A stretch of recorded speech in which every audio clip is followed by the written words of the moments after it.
दीवार पर लगी घड़ी की आवाज कमरे में गूंज रही थी, जैसे हर सेकंड का एहसास करवा रही हो। वरुण अपने छोटे से अपार्टमेंट में अकेला बैठा था। आधी रात होने वाली थी और बाहर मूसलाधार बारिश हो रही थी। सड़कें पानी से भर गई थीं और हर ओर सन्नाटा पसरा हुआ था। उसका एक कमरा वाला फ्लैट आज कुछ ज्यादा ही ठंडा लग रहा था, लेकिन ये ठंड मौसम की थी या उस अजीब से एहसास की, उसे समझ नहीं आ रहा था। वरुण ने हल्के से कांपते हुए अपने हाथों को रगड़ा, उस बेचैनी को दूर करने की कोशिश करते हुए जो उसे अंदर से कचोट रही थी। कुछ महीने पहले ही वरुण ने इस पुराने अपार्टमेंट में रहना शुरू किया था। पुराने रिश्ते की कड़वाहट से बाहर आने के लिए उसने इस जगह का चुनाव किया था। ये जगह थोड़ी जर्जर थी, दीवारें दरारों से भरी हुई और रात में पाइप्स अजीब अजीब सी आवाजें करती थी। लेकिन एक चीज थी जो उसे यहां पसंद थी, शांति। लेकिन आज कुछ अजीब सा लग रहा था, जैसे कुछ गलत हो रहा हो। उसने बड़ी खिड़की की ओर देखा जो बारिश से भीगी सड़क पर खुलती थी। बारिश की बूंदें शीशे पर गिर रही थी, रोशनी को धुंधला कर रही थी। और फिर क्या वह हरकत थी? उसका दिल तेजी से धड़कने लगा। वह ध्यान से देखने के लिए खिड़की के पास झुका। वहां एक साया, एक आकृति जो दूर स्ट्रीट लाइट की रोशनी से थोड़ा हटकर खड़ी थी। वरुण की सांसें अटक गई, उसकी त्वचा सिहर उठी। वह साया एकदम स्थिर खड़ा था, बहुत स्थिर, जैसे कि वह उसे देख रहा हो। शायद कोई राहगीर होगा, उसने खुद से बुदबुदाया, लेकिन उसकी आवाज में आत्मविश्वास नहीं था। लेकिन वह आकृति हिली तक नहीं, वह बस वहीं खड़ा था, बारिश में, अस्पष्ट सी आकृति बनकर। सांस लो वरुण, बस सांस लो। उसने खुद को शांत करने की कोशिश की। वह धीरे धीरे उठा और मेज से अपना फोन उठाया। उसके हाथ कांप रहे थे। उसने खिड़की के पास जाकर पर्दे को एक झटके से खींचकर बंद कर दिया। अब कमरा और ज्यादा अंधेरा और बंद बंद सा महसूस हो रहा था। वह दीवार से सटकर खड़ा हो गया, अपनी तेज सांसों को काबू में करने की कोशिश करने लगा। कुछ नहीं है, कुछ नहीं है, उसने खुद से कहा। उसकी आवाज एक फुसफुसाहट से ज्यादा नहीं थी। ये सिर्फ बारिश है, ये सिर्फ बारिश का खेल है। लेकिन तभी दरवाजे पर दस्तक हुई। उसका दिल जोर से उछला। वह इतनी तेज आवाज थी, इतनी अचानक। उसका फोन हाथ से छूटकर जमीन पर गिर पड़ा। वह जड़ हो गया, दरवाजे की ओर घूरता हुआ। फिर एक और दस्तक, इस बार और ज्यादा जोर से और ज्यादा बेचैनी से। उसकी रगों में ठंडा पसीना दौड़ने लगा। इतनी रात को दरवाजे पर कौन हो सकता है? उसका दिमाग तेजी से दौड़ रहा था।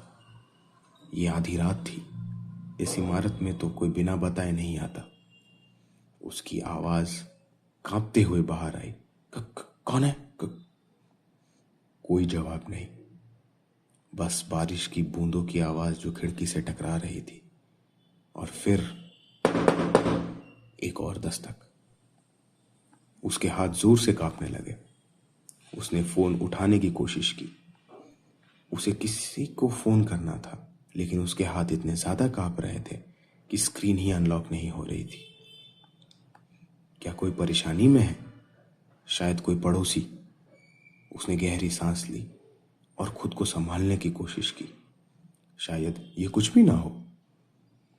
वह दरवाजे की ओर धीमे धीमे कदम बढ़ाने लगा। उसका दिल इतनी तेजी से धड़क रहा था जैसे सीने से बाहर आ जाएगा।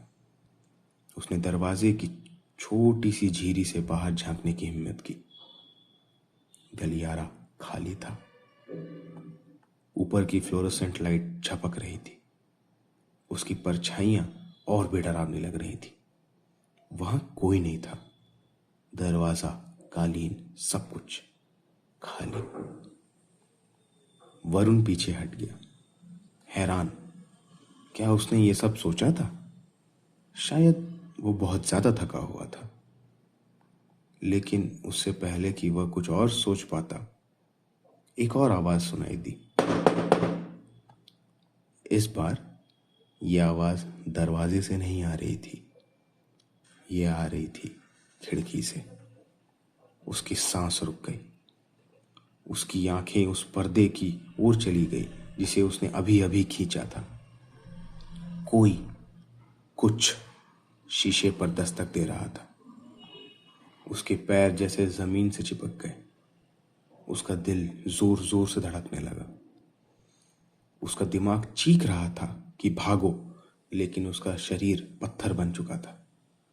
उसने किसी तरह अपनी सांस पर काबू पाया और हर एक सांस डर से कांपती हुई उसने बोला, अब क्या करूं? तभी उसका फोन वाइब्रेट हुआ। आर्यन का कॉल था। उसने जल्दी से कॉल उठाई। उसकी आवाज एक फुसफुसाहट में बदल गई। हाँ, आर्यन। वरुण, क्या हुआ? आर्यन की आवाज नींद से भरी हुई थी। आर्यन, वरुण की आवाज कांप रही थी। कोई मेरी खिड़की पर है। उसकी आंखें अभी भी पर्दे की ओर थी, डर से जमी हुई। क्या क्या कह रहे हो? कौन है वहां? मुझे नहीं पता, वरुण फुसफुसाया। मैंने किसी को पहले सड़क पर देखा था और अब वो मेरी खिड़की पर है। आर्यन की आवाज तेज हो गई। वरुण, मेरी बात सुनो। दरवाजा बंद करो। पुलिस को कॉल कर, अभी कॉल कर। वरुण ने सिर हिलाया। भले ही आर्यन उसे देख नहीं सकता था। उसने कॉल काटी और अपने कमरे की ओर भागा। दरवाजा बंद कर दिया। खिड़की पर दस्तक और तेज हो गई। उसने कांपते हुए अपना फोन उठाया और पुलिस को कॉल करने लगा। लेकिन उससे पहले कि वो ऑपरेटर से बात कर पाता, एक और आवाज सुनाई दी। ये आवाज अंदर से आई थी। उसके बेडरूम का दरवाजा हिलने लगा। उसका दिल रुक गया। दरवाजा का हैंडल घूमने लगा। कौन है? उसने चीखते हुआ कहा, पीछे हटते हुए, जब तक कि उसकी टांगें बिस्तर से न टकरा गई। दरवाजा एक बार फिर जोर से हिला, जैसे कोई अंदर आने की कोशिश कर रहा है। वह बिस्तर के नीचे घुस गया, अपनी पूरी काया को सिकोड़ते हुए। उसकी सांसें तेज और बेतरतीब हो गई। दरवाजा एक जोरदार धमाके से खुला और भारी जूते कमरे में दाखिल हुए। वरुण का दिल इतनी तेज धड़क रहा था कि उसे लगा कि वो बेहोशी हो जाएगा। उसने अपने होंठ काट लिए। अपनी सांस रोकने की कोशिश करते हुए उसने जूते देखे, बड़े और गंदे, फर्श पर धीरे धीरे चलते हुए। वे खोज रहे थे। जूते रुके। वह आकृति खिड़की की ओर घूम गई। वरुण की रगों में बर्फ जम गई। तभी बाहर से पुलिस की सायरन की आवाज आई, तेज और साफ। जूते एक पल के लिए रुके और फिर वह इंसान झुंझलाहट में बड़बड़ाते हुए खिड़की की ओर भागा। शीशा टूटने की आवाज आई और वह रात के अंधेरे में गायब हो गया।